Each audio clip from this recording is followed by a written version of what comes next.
Descriptive statistics in Excel, frequencies. In order to find frequencies for a categorical variable, we are going to use the pivot table feature. If you click on the Insert tab and then click Pivot Table, we automatically have a table range selected, which it selected all of our data, and we would like our pivot table placed in a new worksheet. Click OK. And here we have the option of creating our pivot table. So first we select the variable we are interested in finding the frequencies for. So I'm going to click sex because that is the variable I am interested in.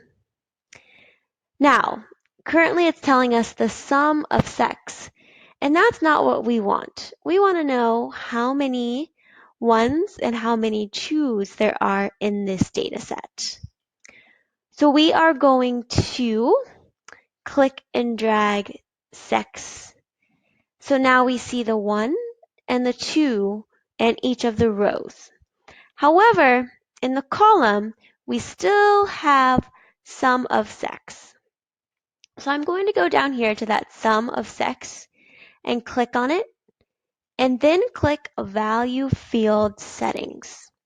So I don't want the sum of sex. I am actually looking for the count of sex.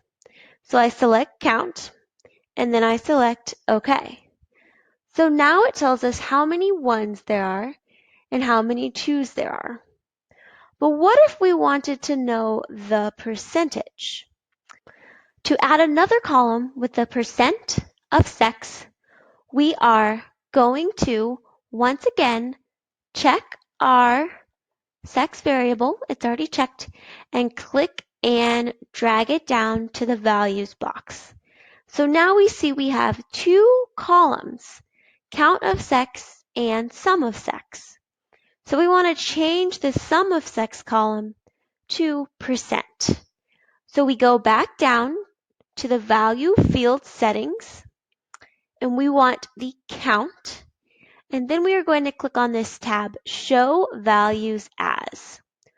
We want to show the values as the percent of the column total. So we select that, click OK, and now we see what percent are ones and what percent are twos.